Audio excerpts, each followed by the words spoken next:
Ukrainian President Volodymyr Zelenskyy is due in South Africa for a state visit tomorrow, and this for the first time. Now, President Cyril Ramaphosa extended the invitation in mid-January this year. South Africa and Ukraine have had complicated relationships since Russia's full-scale invasion of Ukraine in February 2022. Now, Zelenskyy's state visit follows the recent explosive meeting between the Ukrainian leader and his U.S. counterpart, President Donald Trump, at the White House.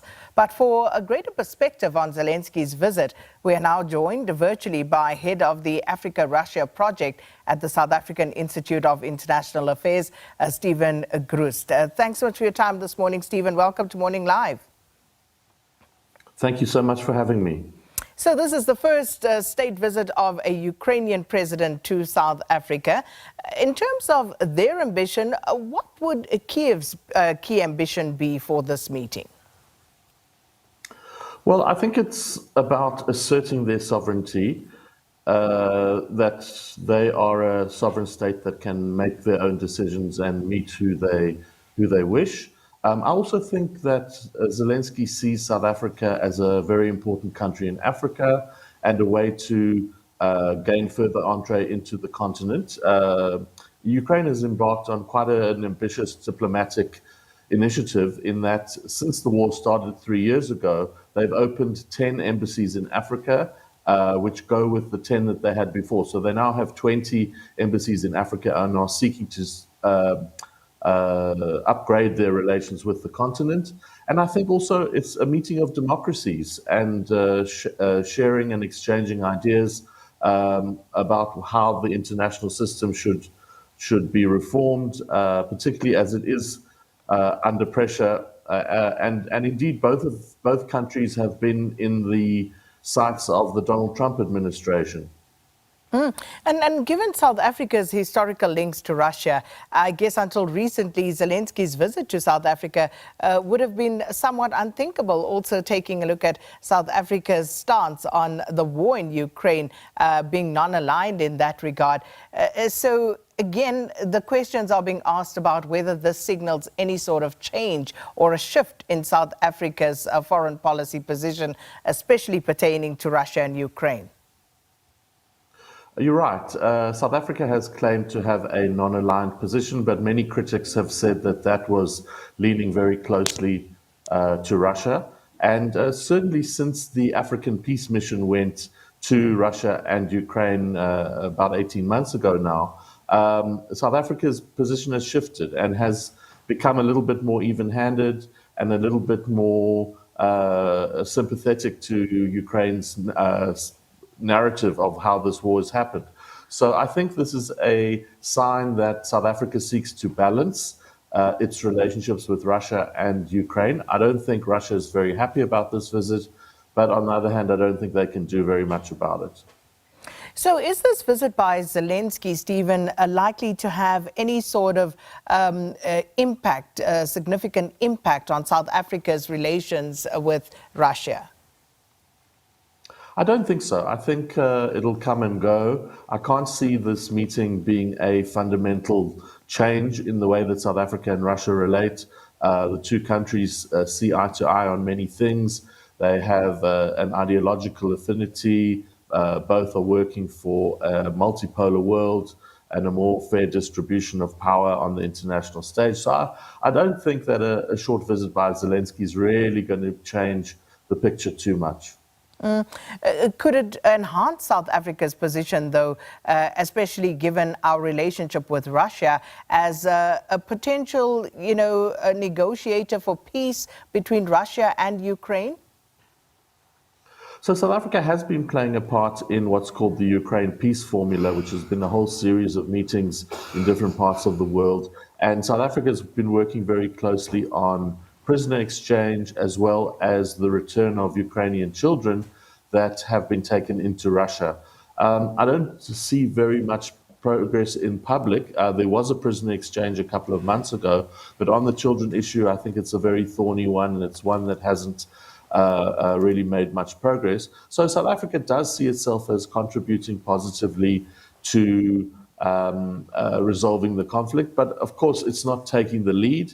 At the moment, that's been done by the United States, and definitely sends some frustration from Trump with the two sides not agreeing to a peace deal yet. And speaking of Trump, Stephen, Zelensky's visit to South Africa comes after what turned out to be a very public spat with U.S. President Donald Trump at the White House. And we know the U.S. president's position and Washington's position regarding South Africa at the moment. So looking at this visit, Zelensky's visit to South Africa, is this likely to influence any sort of tensions that may already exist there from the United States to any of these two nations? Well, indeed, we are both under pressure from the Trump administration. Ukraine to make peace basically on Russia's terms, to give up Crimea, to not join NATO. And of course, South Africa-US relations have really deteriorated over the last couple of months, including the expulsion of our ambassador, and many other indicators that demonstrate that it's not a healthy relationship at the moment. And I think with both countries kind of being on the back foot vis-a-vis the US, it is possible that our relations with Ukraine will deepen. And I think Washington will also be watching this visit closely to see what comes out of it. But in a world that's really changing and is not predictable, I think countries will look for friends wherever they can find them, and perhaps this is an instance of that. But as you said, this visit was organized or has been being talked about since at least September last year. So it's not a sudden reaction to the Trump administration, but it does, of course, play against that context. And Stephen, just looking at South Africa and Ukraine, how much do they actually have in common at this point? Well, they're both democracies. They are both medium-sized countries. In fact, Ukraine is the largest country in Europe. South Africa is an important country in Africa.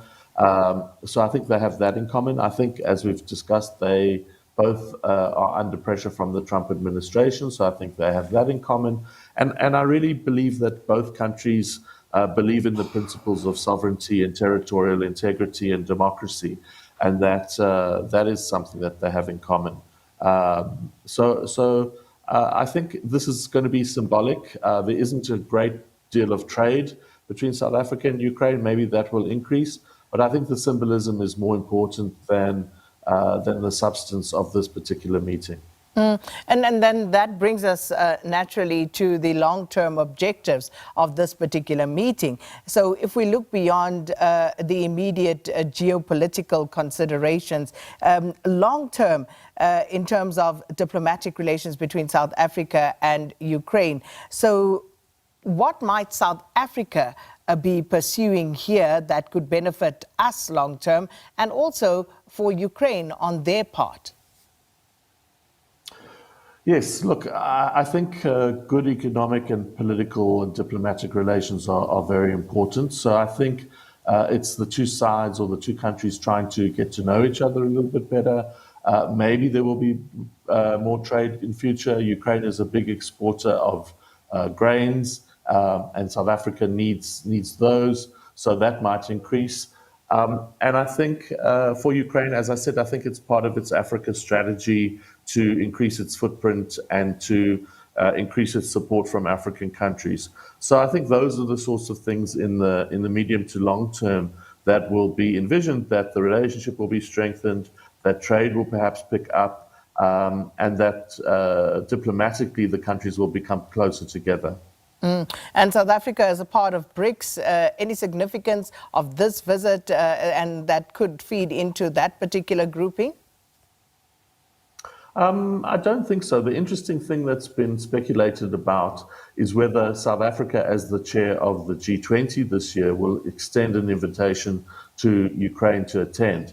I think that would be quite contentious. I don't think Russia would like that at all, and may stir up some controversy. In terms of BRICS, I don't think so. I don't think there's any prospect of Ukraine joining the BRICS, particularly with Russia there. But the G20 is the more interesting question. And speaking of, the fact that Russia might not like that, because Russia then also, of course, is a member of BRICS, and could they see this in some type of way?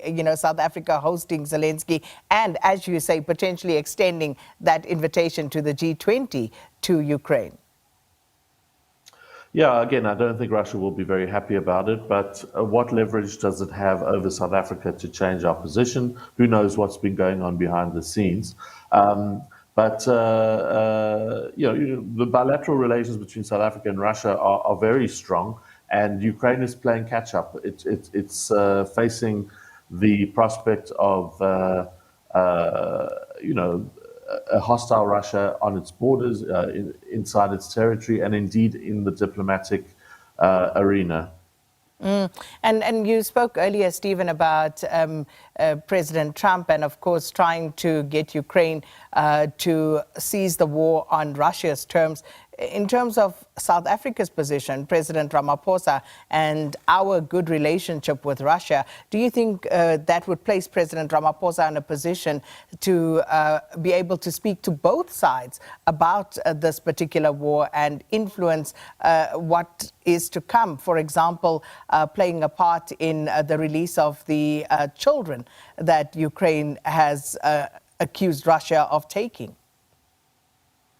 Indeed, I think South Africa has a long history of peacemaking, and indeed, President Ramaphosa personally, we all know the role that he played in ending apartheid and getting the new constitution over the line, and all the negotiations with the new National Party at the time. So I think he brings that kind of mediation history and credibility. Whether the US would want to work closely with South Africa, where there's been this fractious relationship, I don't know. But South Africa can only put itself out there, and if the parties believe that it has something to contribute, they will get involved, and they will ask it to mediate. But I do think the good relations that it has with both sides could be an advantage to a mediation team.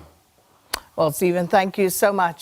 Stephen Gruzd is the head of the Africa-Russia project at the South African Institute of International Affairs, giving us some analysis about the Ukrainian President Volodymyr Zelensky's state visit.